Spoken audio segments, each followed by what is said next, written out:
नमस्कार दोस्तों, आपका स्वागत है आपके अपने YouTube चैनल पूनम की आवाज पर। आज हम आपको सुनाएंगे एक भूतनी की कहानी। एक भूतनी से एक मनुष्य ने विवाह कैसे किया। अगर आप हमारे चैनल पर नए हैं तो प्लीज हमारे चैनल को लाइक करें, सब्सक्राइब करें और शेयर करें। 200 कम से कम 100 साल पुरानी बात है। बहुत से लोग इसे सच मानते हैं और बहुत से लोग इसे कल्पना कहते हैं। तो दोस्तों, ये हमने अपने बड़े बूढ़ों से सुनी थी, तो आज हम उस कहानी को आपको सुना रहे हैं। अगर आपको हमारी कहानी पसंद आए तो प्लीज हमारे चैनल को लाइक करें, सब्सक्राइब करें और शेयर करें। उत्तर प्रदेश में एक छोटा सा गांव था और उस गांव में एक रामू नाम का चरवाहा रहता था। गांव भर की गायों को चराने के लिए वह लेकर जाता था। दिन भर उन्हें चराने के बाद वापस गांव में शाम को लेकर आता था। यही उसका नित्य का काम था। इस काम के बदले में गांव के प्रत्येक घर से उसे जीने लायक अन्न और वस्त्र मिल जाते थे। हर साल होने वाली फसल का कुछ हिस्सा भी उसे लोग देते थे, जिससे उसके खाने पीने की व्यवस्था हो जाती थी। उसके पिता तो बचपन में ही गुजर गए थे। वे अपनी बूढ़ी माँ के साथ छप्पर वाले घर में रहता था। बूढ़ी माँ भी लगातार बीमार रहती थी। उस साल गर्मी के दिनों में उसकी माँ की तबीयत ज्यादा खराब हो गई और वह भी भगवान को प्यारी हो गई। अब रामू अकेला रह गया। गर्मी के दिन थे। घास फूस लगभग खत्म हो चली थी और चराने के लिए ज्यादा जगह भी नहीं बची थी। गर्मी बढ़ जाने की वजह से तेज धूप हो जाती थी और दोपहर के समय रामू गायों को पेड़ों की छांव में बैठाकर खुद भी विश्राम करता था। ऐसे ही दिन गुजर रहे थे। एक दिन रात को वो शौच के लिए निकला। दिन भर भटकते रहने के कारण उसे किसी चीज का डर नहीं था। वो बहुत कम डरता था। गांव वाले जिस शमशान की ओर शाम के बाद जाने से भी झिझकते थे, रामू उसकी तरफ बड़ी आसानी से चला जाता था। शमशान में वह रात को भी चला जाता था। शमशान में कभी कभी एक अजीब सी रोशनी दिखाई देती थी और यह रोशनी जब दिखाई देती थी तो लेकिन साल में एक आध बार ऐसा होता था कि वह रोशनी दिखाई दे। लेकिन कुछ लोग डर और कुछ लापरवाही की वजह से और कुछ लोग शमशान की तरफ, मतलब नाम ही उन्हें डरावना लगता था, उसकी तरफ नहीं जाते थे और कभी जानने की इच्छा भी नहीं कि यह रोशनी क्या है, क्यों चमकती है। एक बार उसने, जो रामू था, अपनी माँ से उस रोशनी के बारे में पूछा। माँ, शमशान घाट में कैसी रोशनी चमकती है? तब उसकी माँ ने उसे अपनी कसम देकर उस रोशनी की तरफ जाने से मना कर दिया था। जैसा कि सभी लोग जानते हैं कि उस जमाने में कसम का बड़ा महत्व होता था और कसम, कहते हैं ना कि कसम नहीं टूटनी चाहिए थी और कसम के लिए लोग जान तक दे देते थे, लेकिन कसम नहीं तोड़ते थे। अब माँ नहीं रही तो कसम भी खत्म हो गई थी। इसलिए वह अपनी जिज्ञासा शांत करने के लिए उस तरफ बढ़ चला। शौच के बहाने उसी तरफ जाता था ताकि वह रोशनी दिख जाए और इस बार उसके बारे में वह जान सके। आखिर वह क्या चीज है? उस दिन शौच करने के लिए शमशान से आती हुई रोशनी को देखकर उसे लगा कि वहाँ कुछ हो रहा है। उसे ऐसा लगा कि वहाँ कोई बैठा है और आग जल रही है, तो रामू की उत्सुकता जगी और रामू धीरे धीरे दबे पांव शमशान की ओर चला गया। वहाँ पहुंचकर रामू ने देखा कि एक महिला चूल्हा जलाकर कुछ बना रही है। उसको देखकर आश्चर्य हुआ। इतनी रात गई, यह महिला शमशान में क्या कर रही है? फिर रामू को आभास हुआ कि हो ना हो यह महिला कोई भूतनी तो नहीं है। मेरे आगे पीछे तो कोई है नहीं, रामू सोचने लगा, इसलिए ज्यादा चिंता नहीं करता था। रामू ने सोचा कि क्यों ना और करीब से जाकर देखा जाए। उसे इंसानों से डर नहीं लगता था, लेकिन भूत प्रेत के नाम से अच्छों की हवा निकल जाती है और रामू भी कोई ऐसा नहीं था कि उसे डर नहीं था। वो भी डरता था, इसलिए रामू डरते डरते धीरे धीरे आगे बढ़ा और उसके पास जा पहुंचा। वो एक सफेद, सुंदर और युवा महिला थी और रामू के वहां पहुंचने के बाद उस महिला ने रामू को देख लिया। महिला ने रामू से पूछा, क्या रोटी खाएगा? खास भूख तो रामू को नहीं थी, फिर भी उसने सहमति में सिर हिला दिया। वो युवती कोई 20-22 बरस की रही होगी। उसने घाघरा चोली पहना हुआ था और ऊपर से सर पर चुनरी ले रखी थी। रामू उसके साथ ही जमीन पर बैठ गया। उसने रोटी और सब्जी परोसी तो रामू जो खाता गया वैसा खाने के मामले में वो बड़ा शातिर था। जब खाने बैठता था तो 4-5 लोगों का भोजन खा जाता था। अकेले ही इसलिए आमतौर पर लोग उसे घर पर बुलाने से हिचकते थे। माँ के गुजर जाने के बाद तो वह काम चलाओ खाना बनाकर खाना और थोड़ा बहुत रोज ही खाता था। इसलिए स्वादिष्ट भोजन तो उसकी कमजोरी थी और रामू ने मुंह दबाकर रोटियां खाता गया। और जब पेट भर गया तो उसने डकार ली और कहने लगा कि वो भोजन बहुत अच्छा है, तो वो औरत भी भोजन करने के लिए बैठ गई।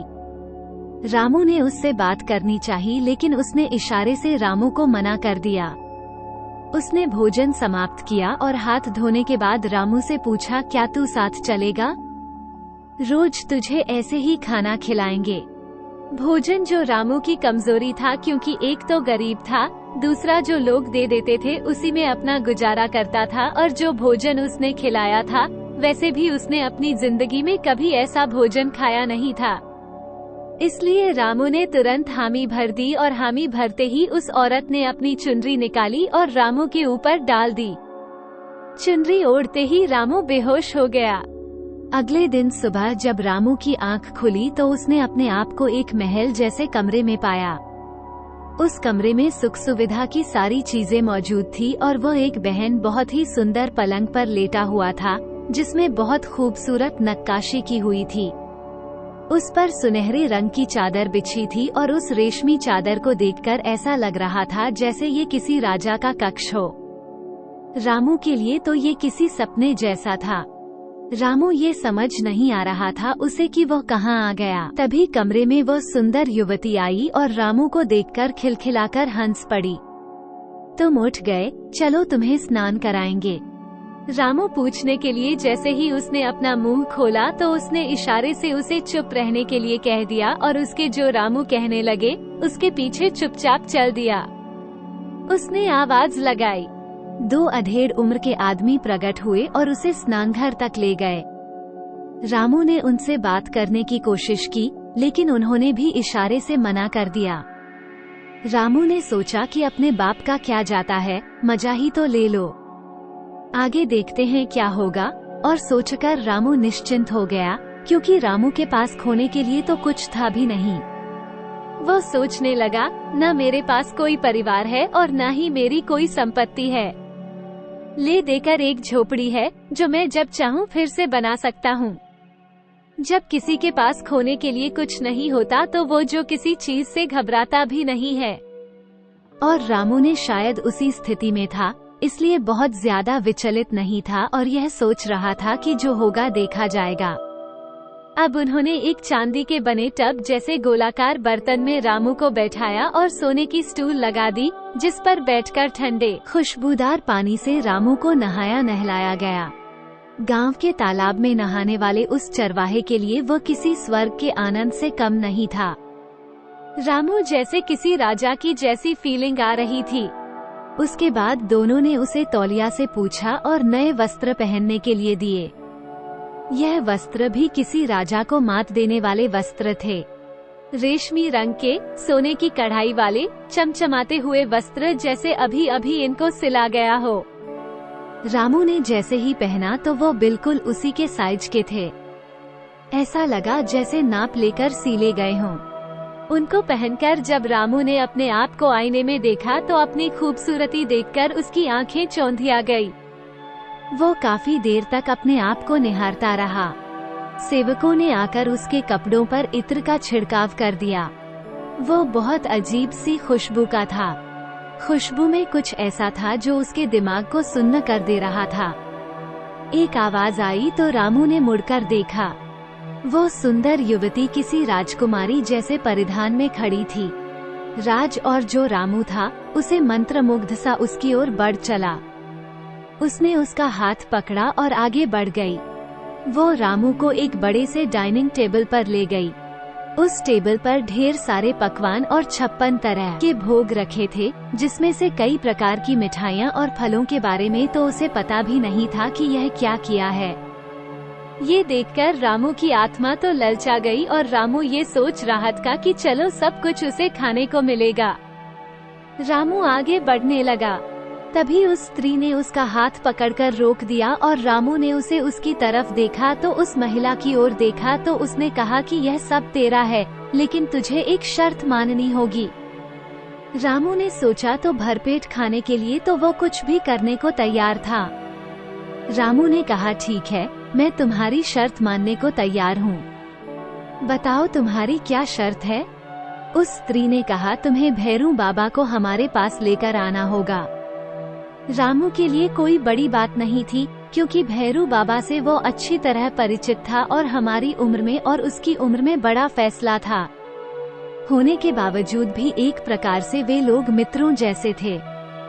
बचपन से ही भैरू बाबा से एक अलग सा ही लगाव था। पिताजी के मरने के बाद भैरू बाबा उनके दोस्त होने के नाते हमेशा जरूरत पड़ने पर रामू की मदद करते थे और अपने साथ घुमाने भी ले जाते थे। लेकिन रामू की समझ में ये बात नहीं आई। उस युवती को भैरू बाबा से भला क्या काम हो सकता है? इसलिए रामू ने उससे पूछ ही लिया, तुम भैरू बाबा को क्यों मिलना चाहती हो, और अगर उसको बुलाना चाहती हो तो तुम ही जाकर बुला सकती हो। वो तो किसी के बुलाने से भी आ जाते हैं, फिर मुझे बुलाने के लिए क्यों बोल रही हो? तब उस स्त्री ने कहा, अगर मैं बुला सकती तो तुमसे नहीं कहती। अब तुम देख लो, अगर इस भोजन का मजा लेना है तो तुमको भैरू बाबा के पास जाना पड़ेगा, और एक चरवाहे के बराबर उसमें बुद्धि थी। रामू में इसलिए उसने सोचा कि बाबा को बुलाकर लाना कौन सी बड़ी बात है, बुला लाऊंगा और हो सकता है कि कोई समस्या हो तो इसका हल निकालना चाहती होगी। और रामू ने हामी भर दी कि यह परेशान होगी, कोई समस्या होगी, उससे इसकी समस्या का हल हो जाएगा। रामू के हामी भरने के बाद उसने आवाज दी। तब तक दोनों अधेड़ उम्र के व्यक्ति भी वहाँ पर सेवा के लिए उपस्थित हो चुके थे। रामू के लिए एक बड़ी सी अजीब सी बात थी, क्योंकि वे दोनों अचानक गायब हो जाते और अचानक से प्रकट हो जाते थे। खैर, उस समय सामने रखा हुआ भोजन रामू के लिए ज्यादा मायने रखता था। रामू डाइनिंग टेबल पर बैठकर भोजन पर टूट पड़ा और जब तक पेट भर नहीं खाया उसने रुकने का नाम नहीं लिया। वे दोनों अधेड़ तो उसकी सेवा में लगे रहे। रामू की थाली में जैसे ही पूरी खत्म होती तुरंत आ जाती, जैसे ही हलवा खत्म होता तुरंत आ जाता, जैसे ही सब्जी खत्म होती तुरंत आ जाती, और जब रामू का पेट गले तक भर गया तो उसने संतुष्टि भरी डकार मारी। जब तक रामू के लिए हाथ धोने का पानी आ चुका था, उन लोगों ने रामू के हाथ धुलाए और पहुंचने के लिए तौलिया भी दिया। ये सब किसी स्वर्ग से कम नहीं था रामू के लिए, क्योंकि वो तो एक बहुत ही निर्धन बालक था और उसने तो कभी ऐसा कुछ देखा नहीं था। और जब पेट भर गया तो वो अपने सोचने लगा कि अब अगर सोने को मिल जाए तो कितना अच्छा हो। वो मन में सोच रहा था कि अगर सोने को मिल जाता तो मजा आ जाता।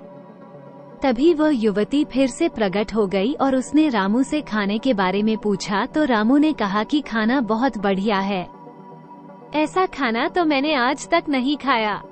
फिर रामू ने पूछा आप कौन हैं? और रामू के पूछने पर उसके चेहरे पर अजीब से भाव आ गए और फिर उसने अपने आप को नियंत्रित किया और फिर बताया कि वह राजनगर की राजकुमारी है। उसे भैरू बाबा से कुछ काम कराना है और वो उसके पास जाना चाहती थी, इसलिए वो जा नहीं सकती, इसलिए तुम्हारे माध्यम से भैरू बाबा को बुलाना चाहती है। रामू के लिए ये जानकारी काफी थी और रामू ने इस बात के लिए तैयार भी हो गया कि भैरू बाबा को बुला लाऊंगा। फिर वह स्त्री फिर उसे शयन कक्ष तक लेकर गई और उसने उसे शयन कक्ष में छोड़ दिया और चली गई। शानदार बिस्तर सामने था, पेट भरा हुआ था, सो नींद तो आनी ही थी और रामू छलांग लगाकर बिस्तर पर जाकर सो गया और दूसरे ही मिनट में वो निद्रा की गोद में समा चुका था और पूरा कमरा खर्राटों से गूंज उठा। भरपूर नींद लेने के बाद जब रामू की आंख खुली तो कमरे में संगीत बज रहा था। वो युवती बैठकर वीणा बजा रही थी। वीणा के मधुर स्वर गूंज रहे थे। रामू को संगीत का ज्ञान तो नहीं था, लेकिन उसके संगीत में गजब का जादू था, जिससे सुनते रहने की इच्छा होती थी। रामू ने जागा हुआ देखकर उसने उसकी तरफ देखा और मुस्कुराई। तब तक दोनों अधेड़ फिर प्रकट हो चुके थे। एक हाथ में पानी का तसला था और दूसरे के हाथ में तौलिया था।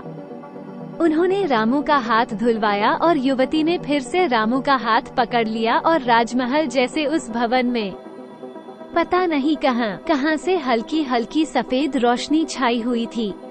वो रामू का हाथ पकड़कर अपने साथ घुमाने ले गई। उसने पूरा का पूरा राजमहल घुमाया। वो एक अद्भुत राजमहल था, जिसकी बनावट और खूबसूरती की कोई मिसाल नहीं दी जा सकती थी। लेकिन रामू सिर्फ एक ही बात उसको अजीब लगी कि पूरे राजमहल में कोई और भी दिखाई नहीं दिया। राजमहल के बाहर एक भव्य बगीचा बना हुआ था। उस बगीचे के किनारे पर एक तालाब बना हुआ था। उस तालाब के बीचों बीच एक छोटा सा कमरा था।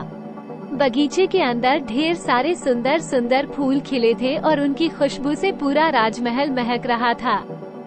उन फूलों की आकृति भी अलग थी। उनके आकार लगभग गोभी के फूल जितने बड़े थे। फूलों का रंग भी बेहद शौक था बगीचे के अंदर से उसे छोटे कमरे पर जाने के लिए एक पतला सा गलियारा बना हुआ था। वो युवती रामू को उस गलियारे से लेकर उस कमरे में आ गई। उस कमरे में एक बेहद सुंदर सा बिछौना बिछा हुआ था। वहाँ उसने अपने रूप लावण्य का नजारा दिखाया, जिसके बाद रामू किसी भी चीज के लिए इनकार करने के लिए काबिल ही नहीं बचा और पूरी रात गुजर गई। फिर जब उसकी नींद खुली तो उसका उसे स्नान और फिर भोजन और फिर नींद, ऐसे ही उसके दिन गुजर रहे थे। दिन गुजारने की जगह शायद रात गुजरी कहना ज्यादा सही था। इस समय रामू की जिंदगी का सबसे शानदार समय था। जाखोद उसे होश नहीं रहता था कि वो धरती पर है या स्वर्ग में है। उसका जादू उसके सर चढ़कर बोल रहा था। अब भैरू बाबा को अगर वे रस्सी से बांधकर लाने की बात करती तो शायद वो ले आता।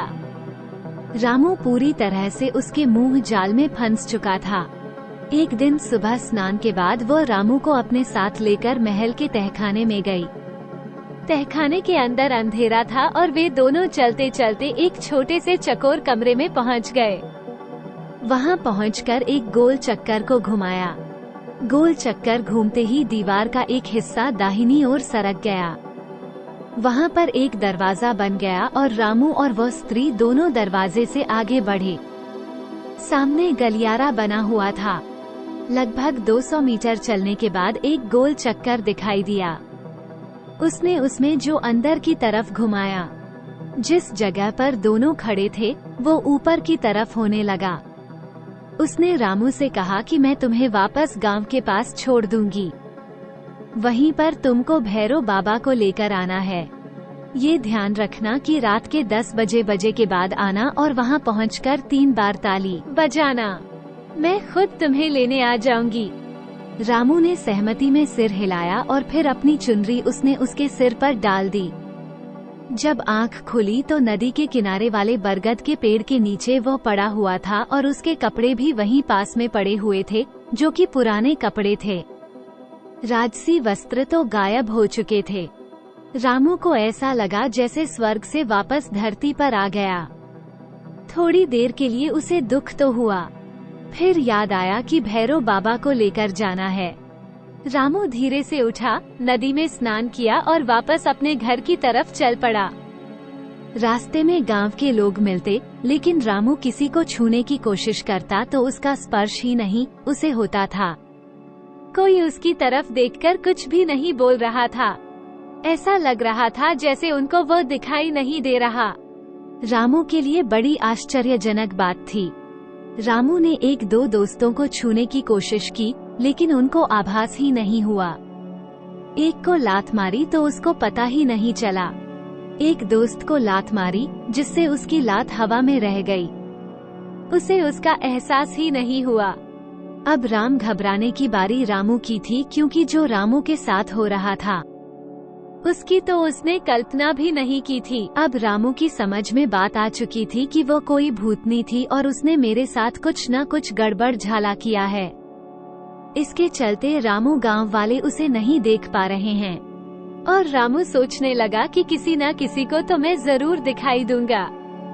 रामू ने पूरे गांव का चक्कर मार लिया, लेकिन किसी ने भी उसे नहीं देखा। यहाँ तक कि स्नान करती हुई महिलाओं के पास जाकर खड़ा होने पर भी उसे किसी ने नहीं देखा। जब चारों तरफ से रामू निराश हो गया, तब उसे याद आया कि मुझे तो भैरव बाबा के उसके पास भेजना भी है और मेरा आखिरी आसरा था। भैरव बाबा जब इतनी दूर से मुझे उसके पास भेजा है तो वो मुझे जरूर देख लेगा। ये सोचकर रामू उसके घर की तरफ चल दिया। घर बाबा घर पर नहीं था। उसकी पत्नी भी, जो रामू को जानती थी, उसने रामू को देखते ही कहा कि रामू बाबा बाहर गया है, शाम को वापस आएगा। और रामू वापस पलटकर आने लगा। तभी उसे ख्याल आया, अरे मुझे तो कोई देख नहीं पा रहा था, फिर उन्होंने मुझे कैसे देख लिया। भैरव बाबा गांव का झाड़ फूंक करने वाला बाबा था और उसने जो कहीं से तांत्रिक विद्या सीखी हुई थी, गांव में अपनी जवान पत्नी के साथ वह रहता था। भैरव बाबा की उम्र लग 60 साल की थी और उसकी पत्नी लगभग 30 साल की। उसकी पत्नी बेहद खूबसूरत थी। जहां बहरी बाबा बिल्कुल आदिवासियों की तरह काला और मजबूत कद काठी का था, वहीं उसकी बीवी एकदम गोरी चिट्टी और बेहद सुंदर थी। उसे देखकर ऐसा लगता था जैसे स्वर्ग से कोई अप्सरा उतरकर जमीन पर आ गई हो। जोड़ी एकदम बेमेल थी, मगर पिछले 10 साल से बरकरार थी। जैसा कि आमतौर पर लोगों को लगता है कि बुजुर्ग पुरुष और युवा पत्नी हो तो संभावनाएं बनती हैं, लेकिन इसमें कोई लॉजिक नहीं था। लॉजिक के साथ ही गांव के कई युवकों ने उस महिला पर डोरे डालने की कोशिश भी की कि इसका पति तो काला कलूटा है और यह कितनी रूपसी है, जरूर यह किसी न किसी के बस में हो जाएगी। लेकिन वह भैरू बाबा के प्रति बहुत ईमानदार और समर्पित थी।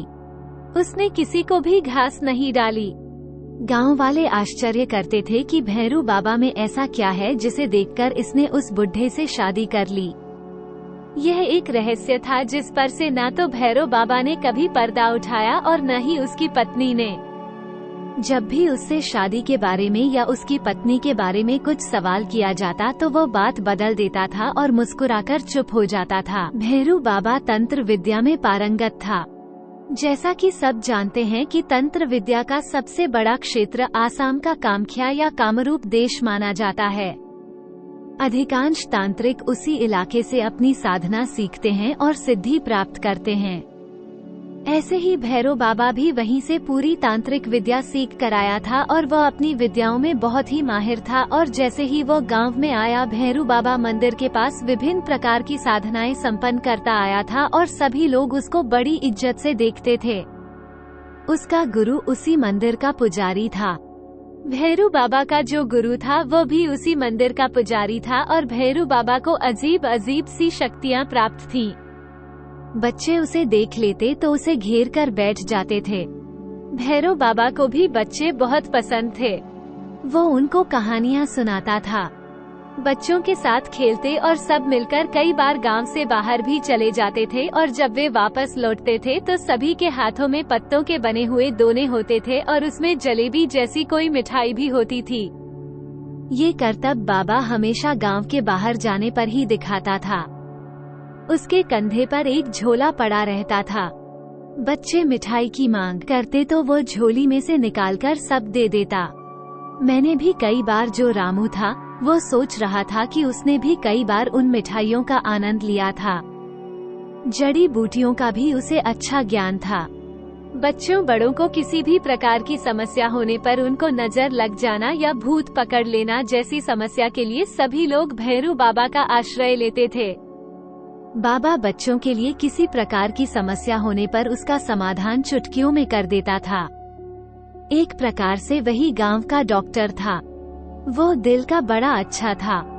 उसकी अपनी कोई संतान नहीं थी, लेकिन पूरे गांव में बच्चों को अपनी संतान के समान मानता था। गांव के सारे बच्चे उसकी बात जरूर मानते थे। बाबा को घूमने का बड़ा शौक था और कई बार वो एक एक हफ्ते तक घर में नहीं आता था। एक दो बार तो वो महीने भर के लिए भी गायब हो जाता था। लेकिन लोग उसके बारे में जानते थे, इसलिए ज्यादा फिक्र नहीं करते थे। उसकी पत्नी भी इस मामले में बहुत ज्यादा विचलित नहीं होती थी और उसके आने की प्रतीक्षा करती थी। रामू उसके साथ अक्सर घूमता था और ऐसी कितनी घटनाओं का साक्षी भी था जो अपने आप में अद्भुत और अविश्वसनीय थी। लगभग 16-17 साल की उम्र में एक बार रामू कुल्हाड़ी लेकर चल रहा था और कुल्हाड़ी के साथ गिर पड़ा था। कुल्हाड़ी रामू के दाहिनी जांघ को काटती हुई लगभग 2 इंच के अंदर घुस गई थी। जख्म बहुत गहरा था। उस समय आज के समान दवा और डॉक्टर भी आसानी से उपलब्ध नहीं थे। रामू उसको उसके पास ले जाया गया और उसने झोपड़ी के पीछे 3 पत्तियों वाले एक पौधे से कुछ पत्तियां तोड़ी और उन पत्तियों के रस को रामू के घाव पर निचोड़ दिया। रामू को ऐसा लगा जैसे गरम लोहे से दाग दिया गया हो। दर्द के मारे रामू छटपटा रहा था। बाबा ने साथ आए लोगों को रामू के हाथ पैर पकड़ने के लिए कहा। रामू तड़प रहा था। 4 लोगों ने मिलकर उसे पकड़ लिया और जोर जोर से वो चिल्ला चिल्ला कर रो रहा था। लेकिन रामू को पकड़ने वालों ने उसे नहीं छोड़ा। भैरव बाबा ने जिन पत्तों को निचोड़कर रस निकाला था, उनकी पत्तियों को मसल कर उसकी चोट पर रख दिया और फिर सागौन के पत्ते से लपेट दिया और उसके बाद कपड़े से बांध दिया। आधे घंटे तक उसे जलन होती रही, लेकिन रामू को पकड़कर रखने वालों ने उसे उसी प्रकार पकड़े रखा। बाबा इस बीच अपने मंत्र भी बुदा रहे थे। आधे घंटा होते होते जलन शांत होने लगी। बाबा ने रामू से सख्त कहा था कि किसी भी हालत में गीला नहीं होना चाहिए। अगर गीला हो गया तो पक जाएगा, फिर महीना भर लगेगा ठीक होने में। पकने के डर के मारे रामू उस दिन शौच के लिए भी नहीं गया था। दूसरे दिन सुबह बाबा घर आया। उनके हाथ में काला दंड रहता था। उसको उसके चारों तरफ घुमाया और उसने पत्ती को निकाल दिया। सभी गांव वालों की आंखें फटी की फटी रह गई जब रामू के कटे हुए दोनों हिस्से आपस में जुड़ चुके थे। सिर्फ एक लाइन दिखाई दे रही थी, जैसे उस घाव को फेविकोल से चिपका दिया गया हो।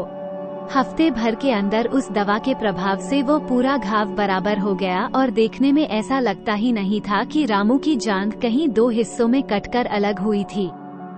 यहाँ तक कि उसके बीच की लाइन भी गायब हो चुकी थी और त्वचा सामान्य हो गई थी। ऐसा अद्भुत और आश्चर्यजनक कार्य केवल बाबा ही कर सकते थे। औषधियों के बारे में उनकी जानकारी भी काफी ज्यादा तारीफ करने लायक थी। ऐसे अद्भुत व्यक्तित्व का स्वामी था भैरू बाबा और उसी भैरव बाबा को उस रामू उस प्रेत के पास लेकर जाना चाहता था, क्योंकि उस प्रेत ने जो भूतनी थी उसने रामू को उस बाबा को बुलाकर लाने के लिए कहा था। अब रामू को समझ नहीं आया, इसलिए फिर से वो वापस लौटकर भैरू बाबा के घर पहुंच गया।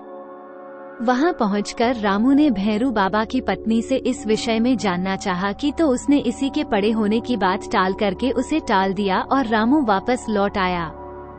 जब रामू भैरू बाबा की झोपड़ी की तरफ जाने वाले रास्ते पर इंतजार कर रहा था कि कब भैरू बाबा वापस लौटे और रामू इस विषय पर बात कर सके। शाम के समय 7 बजे भैरू बाबा घर लौटे। जैसे ही घर के पास आया उसने रामू को देखा तो वहीं रुक गया। उसकी पत्नी तब तक झोपड़ी के अंदर जा चुकी थी। रामू को देखकर भैरू बाबा के चेहरे पर विचित्र भाव प्रकट हो गए। उसने रामू को वहीं रुकने का इशारा किया और अपने डंडे को दोनों हाथों से पकड़ लिया और कुछ मंत्र बुदाने लगा।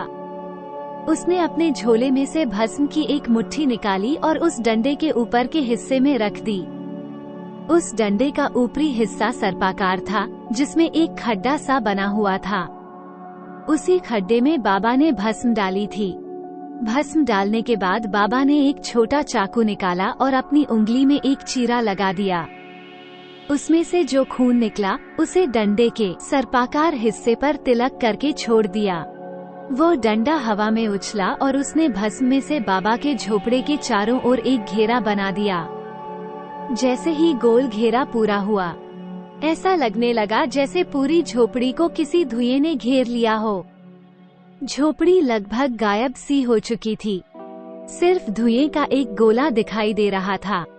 रामू बाबा के साथ काफी समय रहा, पर उन्होंने इस प्रकार के चमत्कार उसे कभी नहीं दिखाए थे, इसलिए रामू भी उनकी शक्तियों को देखकर हैरत में था। तभी उन्होंने आवाज लगाई तो रामू होश में आया। उन्होंने रामू से अपने पीछे आने का इशारा किया और तेजी से जंगल की ओर चल दिया। जंगल के बीच में एक बड़ा सा खंडर था। वो खंडर किसी पुराने महल का हिस्सा था जो लगभग पूरी तरह से टूट चुका था। उसके दालान में एक बड़ी सी गोल पत्थर की शिला रखी थी। उसका आकार कुछ कछुए के जैसा था। समय के प्रभाव और मौसम की मार ने शायद उसका सिर गायब कर दिया था, इसलिए केवल गोल वाला भाग नजर आता था। रामू ने बचपन में कई बार खेलते खेलते जंगल में आने पर इस खंडर को भी देखा था। बाबा के साथ में वो उसी खंडर में पहुंच गया। बाबा ने उस खंडर के बाहर खड़े होकर कुछ अजीब सा मंत्र जाप किया। फिर बाबा ने डंडे को उसी प्रकार से ऊपर की तरफ उछाला और वो खंडर भी उस सफेद धुआं में छुपता चला गया। उस समय रात के लगभग 8 बज चुके थे। रात की अंधेरी चादर चारों ओर फैल चुकी थी। बाबा की हरकतों से ऐसा लग रहा था कि वो महल के चप्पे चप्पे से वाकिफ है। बाबा ने रामू को पीछे आने का इशारा करके उस गोल पत्थर को एक की ओर बढ़ गया। बाबा ने उस पत्थर को झुकाया और जैसे ही पत्थर को झुकाया, जमीन की फर्शी पत्थर में से एक बड़ा सा पत्थर अपनी जगह से हटने लगा और एक आदमी के जाने लायक रास्ता बन गया। बाबा उसके अंदर चला गया। बाबा के पीछे पीछे रामू भी अंदर चला गया। अंदर घुसने के बाद दरवाजा बंद हो गया। बाबा ने मसाल को दीवार पर खोंस कर रख दिया और परेशानी वाली मुद्रा में बैठ गया। रामू ने उनसे बात करने की कोशिश की। बाबा बोला, रामू, तू कहाँ जाकर फंस गया? बचपन से तुझसे कहता आ रहा था, उल्टे सीधे का कर, मगर तेरी समझ में कुछ नहीं आया। अब बिना शरीर के घूम रहा है। रामू समझ में नहीं आ रहा था कि मैंने बाबा से कहा कि आप मेरी कहानी तो सुन लो। बाबा का गुस्सा थोड़ा शांत हुआ और उसने मुझे बताने को कहा तो रामू ने शुरू से लेकर आखिर तक पूरी कहानी एक ही सांस में सुना डाली। बाबा की परेशानी पर बल पड़ गए। उसने कहा, तूने संबंध भी बना लिए, अब तो तू उस पर से बच ही नहीं सकता। कैसे बचाऊंगा मैं तुझे? मैंने बाबा के आगे हाथ जोड़े और कहा कि बाबा, आप कुछ तो उपाय निकालो। वैसे तो मैं पूरे दिन की कैद में भी खुश था, क्योंकि मुझे तो सब कुछ मिल रहा था। लेकिन गांव लौटने के बाद जब शरीर न होने का आभास हुआ, तब से मैं छुटकारा पाने की जुगत लगाने लगा हूँ। इस स्थिति में बाबा के अलावा कोई भी मुझे नहीं बचा सकता। ये बात मेरी समझ में आ चुकी थी, इसलिए रामू बाबा के बोलने की प्रतीक्षा करने लगा। बाबा सामने रखी चौकी पर बैठ गया और बैठते ही उसने अपना सर जोर जोर से हिलाने लगा, जैसे कि देवता आने पर होता है। ये रामू को देखा हुआ था, क्योंकि जो तांत्रिक लोग होते हैं वे ऐसी प्रक्रिया करते हैं जिससे यह आभास होता है कि उनके शरीर में देवता आ गया है। थोड़ी देर तक उसका सर जोर जोर से हिलता रहा। उसके बाद वो शांत हो गया। ऐसा लगा जैसे किसी ध्यान की अवस्था में चला गया हो। लगभग 10 मिनट के बाद उसने अपनी आंखें खोली और आवाज निकाली, रामू, तो तब बुरी तरह फंस गया और तेरी वजह से मेरा नुकसान भी होगा। तू मेरे दोस्त का बेटा है, इसलिए मैं तुझे छोड़ भी नहीं सकता। चलो आज तुझे मैं वो सच्चाई बताता हूँ जो मैंने आज तक किसी को नहीं बताई।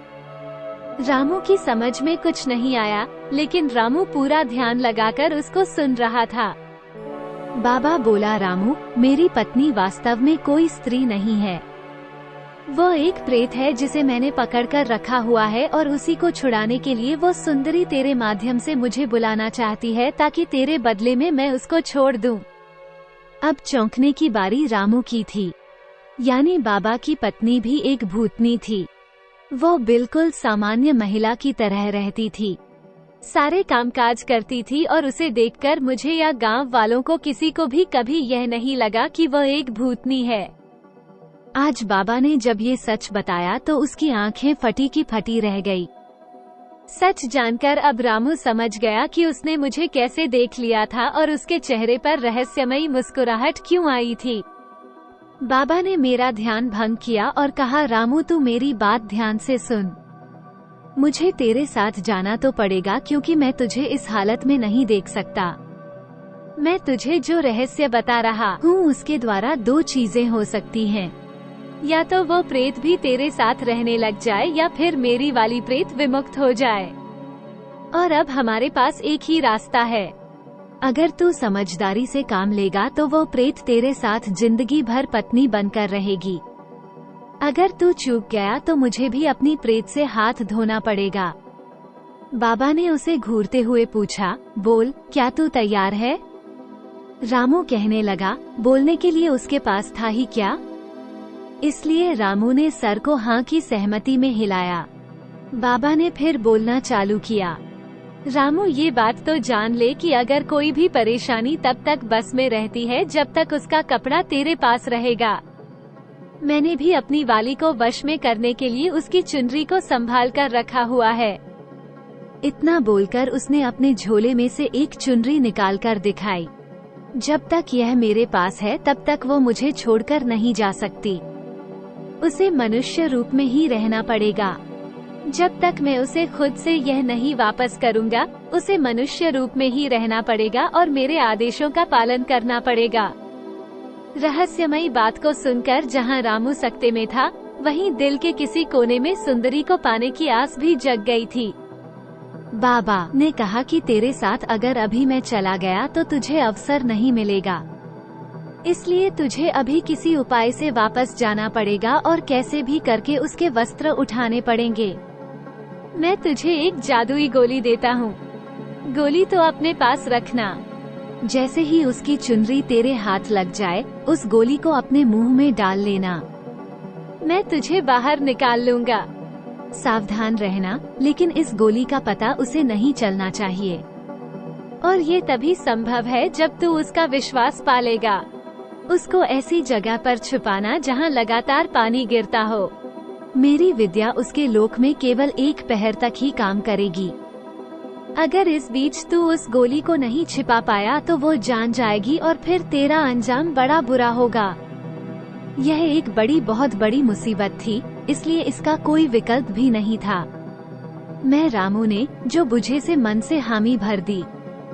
भैरू बाबा ने बताया कि वह पूरे दिन मुझे इसलिए बुलाना चाहती है ताकि वह अपनी बहन यानी मेरी पत्नी को आजाद करा सके। रहस्य पर से पर्दा उठाते हुए उन्होंने कहा, अगर किसी प्रेत का वस्त्र हाथ लग जाए तो वह विवश होकर साथ में रहने लगती है और साथ तब तक रहती है जब तक वह वस्त्र रखने वाला व्यक्ति स्वयं उसे वापस न कर दे। बाबा ने रामू को एक गोली दी थी जो कि जादुई थी, लेकिन उसका असर तभी हो सकता था जब वह एक ऐसी जगह रखा जाए जहां लगातार पानी गिर रहा हो। साथ ही उसने ये भी बताया कि उसका जादू केवल एक पहर तक ही प्रेत के लोक में काम करेगा। उसके बाद वो सब कुछ जान जाएगी। इसलिए तुझे एक पहर में से पहले इस गोली को छुपा देना है। वहाँ पहुँचते ही रामू वो अपनी देह में प्रवेश करा देगी। जैसे ही वह रामू को देह में प्रवेश प्रदान करेगी, वो तेरे साथ फिर से संबंध बनाने के लिए कहेगी। तब तू जागरूक रहना। अगर होश में रहना और उसका वस्त्र तू हासिल कर पाया तो इस गोली को मुंह में डाल लेना। गोली को मुंह में डालते ही मैं तुझे वापस इस लोक में खींच लूंगा। रामू भारी असमंजस में था, लेकिन रामू के पास कोई दूसरा रास्ता भी नहीं था। रामू अपने शरीर का तो कोई अता पता नहीं था और रामू खामोशी से बाबा की तरफ देख रहा था। इतना समझाने के बाद बाबा ने आगे कहा, रामू, तेरी देह से अलग करके तुझे वो सिर्फ 24 घंटे के लिए बाहर रख सकती है। उसके बाद उसे वापस अपने पास तुझे बुलाना पड़ेगा। अगर वो वापस नहीं बुलाएगी तो तेरी देह मुर्दा हो जाएगी और तू उसके किसी काम का नहीं रहेगा। बाबा के इस रहस्य का उजागर होते ही रामू के प्राण मुंह को आ गए। यानी अगर उसने मुझे वापस नहीं लिया तो मैं तो निपट गया। 1 हफ्ते के मजे के बदले मौत इतना बहुत बड़ी सजा थी तो लेकिन सच्चाई रामू के सामने मुंह खोलकर खड़ी थी और रामू उसका सामना करने के लिए मजबूर था। रामू के पास कोई दूसरा रास्ता नहीं बचा था। वापस जाना ही एकमात्र रास्ता था जिस पर कई संभावना थी। पहला ये कि प्रेत के लोक में ही जिंदा बच जाए, दूसरा ये कि वह प्रेत इन रामू के वश में हो जाए, तीसरा ये कि प्रेत इन रामू को मिले लेकिन रामू भी जिंदा रहे और इस लोक में वापस आ जाए। आखिरी संभावना ये थी कि भेरू बाबा को अपने प्रेत इन मेरे बदले में वापस करनी पड़ जाए। अब सब तरह के विचार करके रामू जाने का निर्णय ले लिया रामू ने। लेकिन जाने से पहले रामू ने बाबा से पूछा कि मैं उसे क्या बताऊंगा कि आपको क्यों नहीं ले पाया। लेकर आया तो भैरव बाबा ने बताया कि उसे बता देना कि भैरव बाबा गांव नहीं लौटा, इसलिए मैं वापस लौट आया। मैंने अपने घर को बांध दिया है, इसलिए वह मेरी पत्नी से भी मानसिक संबंध नहीं बना पाएगी और उसे कुछ जानकारी नहीं होगी और तेरे आने तक मैं भी इसी तहखाने में रहूंगा। मुझे भी कुछ तैयारियां करनी पड़ेंगी ताकि तुझे वापस खींच सकूं। कोशिश करना कि तो उसके वस्त्र के साथ वापस आए, लेकिन अगर ऐसा नहीं कर पाया तो शरीर मिलते ही गोली लेकर मुंह में डाल लेना, मैं तुझे वापस खींच लूंगा। कोई ऐसा व्यवहार मत करना जिससे उसको तुझ पर शक हो जाए। जैसे ही तू अंदर पहुंचेगा, जल्दी से जल्दी गोली को पानी वाली जगह छुपा देना। याद रखना, एक पहर के बाद गोली के बारे में वो सब कुछ जान जाएगी। रामू वापस जाने के लिए तैयार होने लगा। तभी बाबा ने रामू से एक थप्पड़ मारा। झापड़ लगते ही जयराम को ऐसा लगा जैसे पूरा शरीर झंझना गया हो। जब रामू को होश आया तो वो शमशान घाट के पास पड़ा था। रात लगभग आधी हो चुकी थी क्योंकि चांद आसमान से आधी दूरी पार करने वाला था। वहां पहुंचकर रामू ने 3 ताली बजाई। रामू को ऐसा लगा जैसे कोई चीज उस पर कूदी। उसे झटका सा लगा और रामू वापस उसी राजमहल के बिस्तर के पास पहुंच गया। उसी बिस्तर पर रामू का शरीर पड़ा था और वो प्रेत भी वहां पर उसका इंतजार करती हुई बैठी हुई मिली। उसकी आंखें गुस्से में लाल थी जैसे वह उसे रामू को कच्चा चबा जाएगी और वो बहुत ही कड़क आवाज में पूछने लगी, बाबा कहाँ हैं? रामू की तो सिट्टी पिट्टी पहले ही गुम थी। उसका रौद्र रूप देखकर बची खूंची हवा भी निकल चुकी थी। रामू डर से थर थर कांप रहा था। रामू की हालत देखकर शायद उस प्रेत को उस पर दया आ गई थी। उसने रामू से दोबारा पूछा, बाबा कहाँ हैं? मैंने डरते सहमते जवाब दिया कि बाबा तो घर नहीं आया। बाबा की जोरू ने बताया कि वह अभी नहीं आया है। इतना सुनते ही उसने अपनी आंखें बंद कर लीं और अपने हाथ को अजीब से ढंग से हिलाया। ऐसा उसने 2-3 बार किया। उसके माथे पर बल पड़ गए। उसने बाबा की जोड़ों से संपर्क करने की कोशिश की, मगर संपर्क नहीं हो पाया होगा। रामू सोचने लगा, बेटा रामू, अब तो तू बेभाव निपट जाएगा। 5-7 मिनट में उसकी भाव भंगिमा शांत हो गई।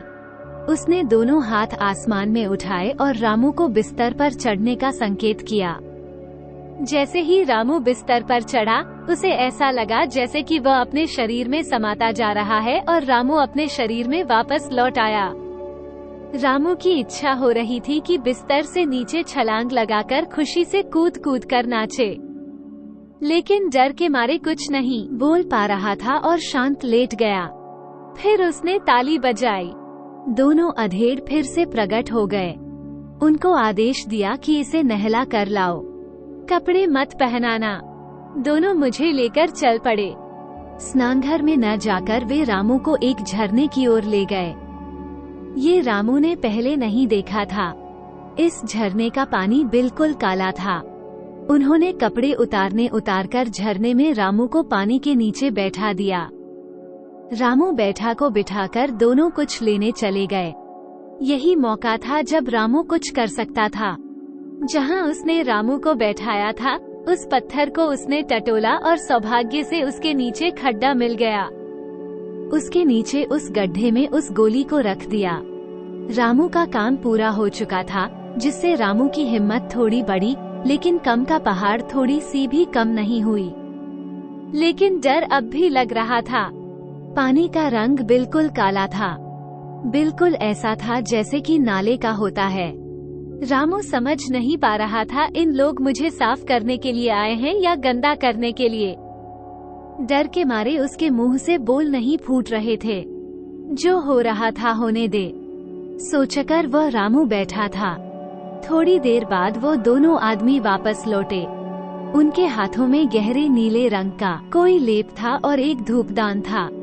लेप लेकर उन्होंने रामू के अंगों पर लगा दिया और उसके बाद धूप का धुआं उसके शरीर के सभी हिस्सों पर लगाने लगे। जैसे जैसे धुआं लगता, ऐसा लग रहा था जैसे शरीर में ताकत बढ़ती जा रही थी। लगातार 10 मिनट तक उन्होंने ऐसा किया। ऐसा लगा जैसे बहुत बड़ा बलवान हो गया है। शरीर के अंगों में से ताकत फूट रही थी। रामू ने इधर उधर देखा और धीरे से उनसे पूछा, यहाँ से निकलने का कोई उपाय है क्या? उसने दबी जबान में कहा, जब तक जवानी है मजे कर लो, उसके बाद हमारे जैसे गुलामी करना। जो यहाँ आ गया वो यहीं आकर मर गया। यहाँ से निकलने का कोई रास्ता नहीं है। जब तक ये प्रेत किसी के बस में नहीं हो जाएगी, तब तक हम भी इसके ऐसे ही गुलाम रहेंगे। बात बदलने से उसने पूछा कि पिछली बार तुम लोगों ने मुझे साफ पानी से नहलाया था, इस बार काले पानी से क्यों नहला रहे हो?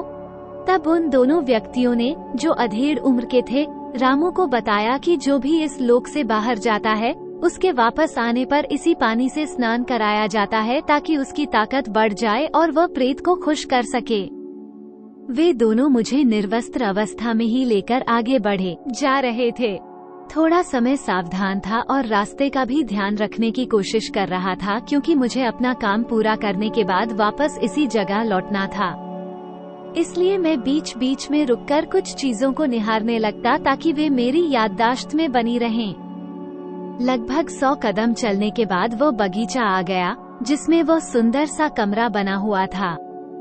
उन दोनों ने मुझे उस कमरे के पास ले जाकर छोड़ दिया और वापस चले गए।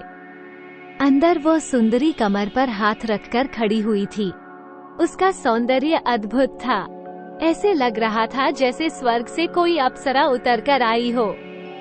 मैं फिर उसकी आंखों के जादू में खोने लगा और उसके बाद उन दोनों की प्रेमलीला शुरू हो गई। अगले दिन जब पूरी रात बीत गई तो रामू बहुत सावधान था, क्योंकि रामू को पता था कि उसे यह अवसर अब दोबारा नहीं मिलेगा। रामू अपनी जगह से उठा और उठते ही उसकी आंखें भी खुल गई। उसने अंगड़ाई ली और कमरे के दरवाजे तक गया तो बाहर तालाब के पास पैर डालकर बैठ गया। रामू का ऐसा करते ही शायद वो निश्चिंत हो गई और पलट कर सो गई। कुछ देर बाद रामू फिर उठा और कमरे में आया। उसने फिर आंख खोलकर देखा तो रामू उसकी बगल में लेट गया। वो फिर निश्चिंत होकर सो गई। उसकी चुनरी पलंग के पास नीचे पड़ी हुई थी। रामू ने हाथ बढ़ाकर उसे उठा लिया था, लेकिन दिक्कत ये थी कि वह खुद निर्वस्त्र था। उसे छुपाने लायक कोई जगह नहीं थी। तभी रामू को कमरे के बाहर वो अधेड़ व्यक्ति दिखाई दिया। उसने अपने हाथ में रखी हुई गोली मुझे दिखाई। रामू को दिखाई। अरे, ये तो वही है जो मैंने छुपाई थी। मेरे दिमाग को झटका लगा। रामू सोचने लगा, ये तो वही गोली है। अवसर उसके पास था और मैं। रामू ने झटके से जमीन से चुन उठाई और उस व्यक्ति की ओर दौड़ा। तभी रामू कमरे से बाहर भी नहीं निकल पाया था कि वह सुंदरी की दहाड़ गूंज उठी। ठहर जा, नहीं तो वहीं भस्म कर डालूंगी। उस अधेड़ व्यक्ति ने भी गोली रामू की तरफ उछाल दी। रामू ने उसे हवा में कैच कर लिया और सीधा अपने मुंह में डाल लिया।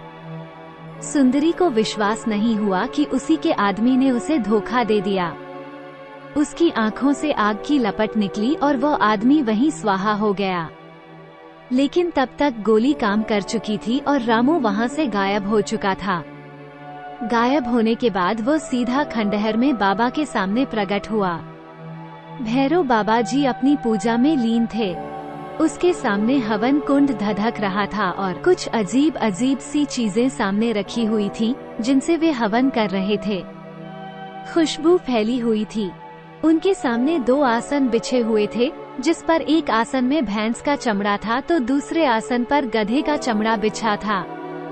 बाबा ने रामू को भैंस वाले चमड़े पर आसन पर बैठने का इशारा किया। रामू ने उन्हें चुनरी दिखाई और कहा कि अभी वह निवस्त्र है। तो बाबा ने उसे उस चुनरी को अपनी कमर में लपेट कर बैठने का निर्देश दिया और रामू ने उसे लुंगी की तरह लपेट लिया और आसन पर बैठ गया। बाबा का मंत्र जाप चालू था और बीच बीच में वो बाजू में रखी हुई सामग्री आग में डालते जा रहे थे। लगभग 1 घंटे तक अपनी कार्यवाही करने के बाद बाबा ने विश्राम दिया और रामू की ओर देखकर मुस्कुराए। रामू, तेरी तो निकल पड़ी। अब तू चुपचाप अपने घर जा या दूसरी धोती पहन ले, लेकिन चुनरी को किसी के हाथ नहीं लगने देना। एक बात और, इसे धोने की गलती भी मत करना। मैं उसकी और तेरी गंध देह की गंध से मिट गई तो मुक्त हो जाएगी। इसे छुपा कर रखना। किसी भी कितना भी नाज नखरा तुझे दिखाए, भूल कर भी उसे मत बताना। जिस दिन तूने उसे बता दिया या तूने कपड़ा उसे दे दिया है तो वो वापस अपने लोक चली जाएगी।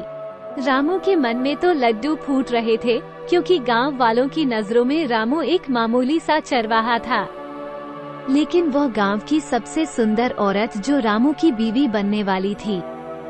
सुंदरी की टक्कर की कोई भी औरत गांव में नहीं थी। भैरू बाबा की पत्नी भी सुंदरी की तुलना में 19 ही बैठती थी। सोच सोचकर रामू गर्व से फूला नहीं समा रहा था। लेकिन रामू की समझ में नहीं आ रहा था वो मेरे पास आएगी कैसे। बाबा ने रामू की मन की बात समझ गया। उन्होंने कहा, रामू तो चिंता मत, घर घर पहुँच, वे अपने आप तेरे को ढूंढती हुई तेरे घर आ जाएगी।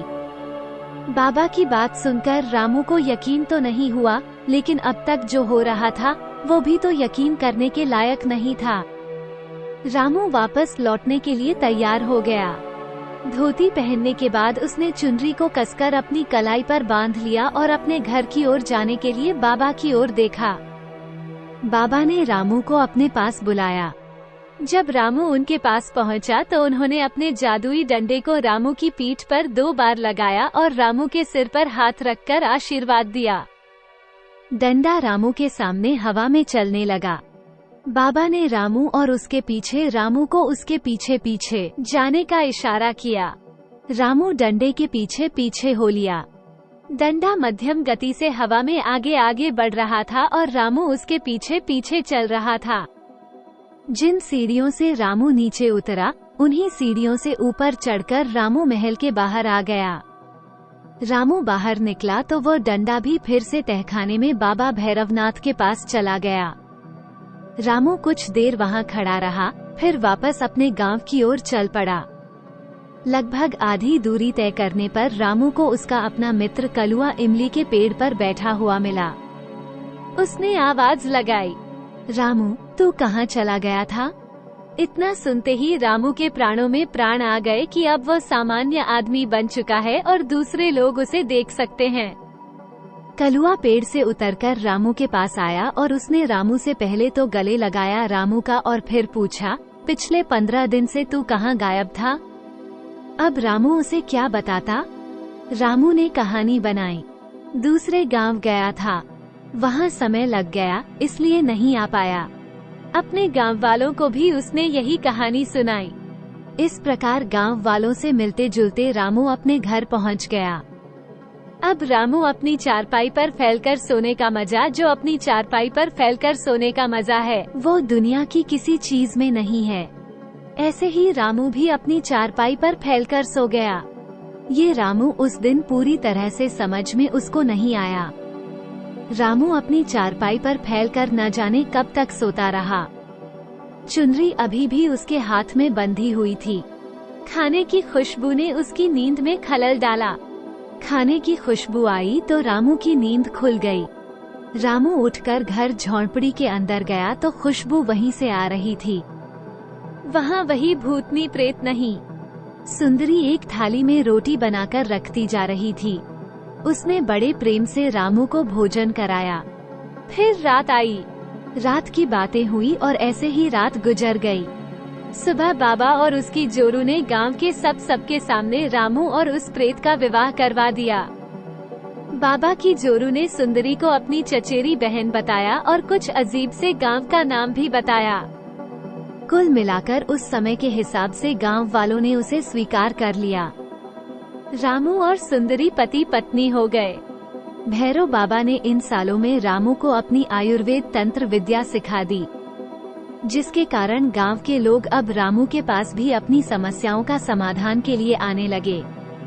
रामू उनकी मदद करने की कोशिश करता जरूर और धीरे धीरे समय आगे बढ़ता गया। पति पत्नी के रूप में जो सुख बनता है वो पूरा सुख रामू को भरपूर मिला। रात होने के बाद जब गांव सो जाता तो रामू की कुटिया राजमहल बन जाती और उसके बाद सुंदरी और वे दोनों मजे से अपने पति पत्नी बनकर रहते।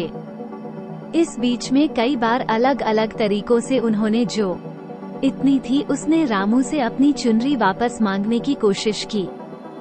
बहुत नाज नखरे भी किए, लेकिन रामू ने उसे नहीं दिया। चुनरी ना देने पर वो गुस्सा जरूर होती, लेकिन बाद में खुद ही मान जाती थी। धीरे धीरे उसने चुनरी की बात करना छोड़ दिया और बात आई गई हो गई। लगभग 5 साल गुजर चुके थे। सुंदरी ने अपने पहले बच्चे को जन्म दिया। उसने उसका नाम भोला रखा। दूसरे साल और एक बेटा पैदा हुआ जिसका नाम चंदन रखा। चंदन के 6 महीने के होने पर एक दिन बाबा ने रामू को अपनी कुटिया पर बुलाया। बाबा ने अपनी जोड़ी जोरू को, जो बाबा की पत्नी थी, उसको गांव में कुछ सामान लाने के लिए भेज दिया।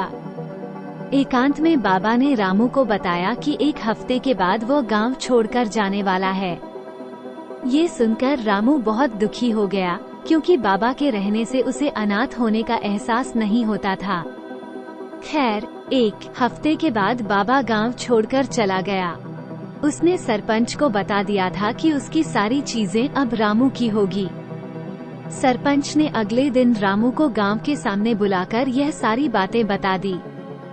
ऐसे ही धीरे धीरे समय बीतता गया। बाबा के पास जो जमीन थी, गाय बैल की जोड़ी थी, वो भी अब रामू को मिल गई। रामू अब चरवाहे से किसान बन चुका था। सारे गांव की फसल से बढ़िया फसल रामू के खेतों में होती, और क्यों होती थी ये तो रहस्य अब आप जान ही चुके हैं। धीरे धीरे रामू भी गांव के इज्जतदार लोगों में गिना जाने लगा। ये सब हुआ सुंदरी के आगमन से। सुंदरी ने न सिर्फ गांव की महिलाओं के साथ अच्छे रिश्ते बनाए हुए थे, वहीं गांव के बुजुर्ग भी उसे बहुत प्यार करते थे। उसका व्यवहार बहुत अच्छा था। सभी रामू को बहुत भाग्यशाली मानते थे। केवल रामू ही जानता था कि इसका रहस्य क्या है। इसी तरह समय गुजरता रहा। बच्चे अब बड़े हो चुके थे। बड़े होने पर लड़की देखने की प्रक्रिया चालू हो गई। पास के गांव में एक परिवार से 2 बहनों का रिश्ता तय हुआ। शादी में रामू के लड़कों की शादी बड़ी धूमधाम से संपन्न हुई। शादी संपन्न होने के बाद दोनों बहुओं को लेकर रामू अपने गांव लौट आए। गांव वापस आने पर घर की महिलाओं का निर्भया संगीत का कार्यक्रम चल रहा था। सभी ने सुंदरी को नाचने के लिए कहा, लेकिन उसकी चुनरी वापस मिलने पर ही नाचने की बात उसने कही। पड़ोस की भाभी ने जाकर रामू से कहा, रामू की चुनरी उसे वापस कर दो, उसके बिना वो नहीं नाचेगी, कह रही है। पहले तो रामू ने आनाकानी की, फिर रामू ने बात टालने की बहुत कोशिश की, लेकिन महिला भी वही बात करने लगी। अरे, जब वो अपनी चुनरी के बिना नहीं नाचना चाहती तो उसकी चुनरी दे दे। अब रामू ने भी सोचा कि अब सब कुछ तो हो चुका है, इतने साल गुजर चुके हैं, भला अभी कहाँ जाएगी। बच्चे भी हो गए हैं, शादी भी हो गई है। बच्चों की यह सोचकर रामू ने चुनरी निकालकर सुंदरी को ले जाकर दे दी। चुनरी मिलते ही सुंदरी बहुत खुश हो गई। उसने कमरे में जाकर श्रृंगार किया और बाहर आकर महिलाओं के साथ मिलकर नाचना प्रारंभ कर दिया। ताल के साथ ताल मिलाकर वो नाचने लगी। बाकी महिलाएं उसके साथ नाचती रहीं। लेकिन सुंदरी की तेजी और उसका नाच दोनों ही ऐसा था कि वो ज्यादा देर तक साथ नहीं दे पाई। लगभग घंटे भर के बाद सभी महिलाएं थक गई, लेकिन सुंदरी उसी तरह नाचती रही। नाचते नाचते सुंदरी की गति जो नाचने की बढ़ती चली गई। सबके सामने चकरघिनी की तरह चक्कर काट काट कर नाचते नाचते सुंदरी अचानक गायब हो गई। उसके बाद वह किसी को नहीं दिखी। उसके जाने के बाद रामलाल का स्वास्थ्य बिगड़ने लगा। साल भर के अंदर जो रामू था वो भी स्वर्गवासी हो गया। इज्जतदार जब किसी लोग की इज्जत बढ़ जाती है तो वे लोग रामू से रामलाल हो गया था, इसलिए अब गांव के लोग उसे रामलाल जी कहने लगे थे। अब रामलाल जी भी 1 साल के अंदर स्वर्गवासी हो गए। रामू के दोनों बेटे बहू गांव में ही रह रहे थे और उनकी संतानें और परिवार सामान्य परिवार की तरह ही थे और उनका परिवार भी चलता रहा। उनकी संतानों में कोई विशेष चीज दिखाई नहीं देती थी। ये भी सामान्य मानवों की तरह व्यवहार करते थे और उनके अंदर कोई विशेष जादुई शक्ति भी नहीं थी। हाँ, लेकिन आर्थिक समृद्धि परिवार के साथ बनी हुई थी। गांव के लोग उनको भूतनी का कुनबा कहने लगे, क्योंकि सब लोग कहने लगे वह तो कोई भूतनी थी जो नाचते नाचते गायब हो। यह नया नाम रामू के परिवार के साथ जुड़ गया, भूतनी का कुनबा। दोस्तों, अगर आपको हमारी कहानी पसंद आई हो तो प्लीज ज्यादा से ज्यादा लाइक करें, सब्सक्राइब करें और शेयर करें।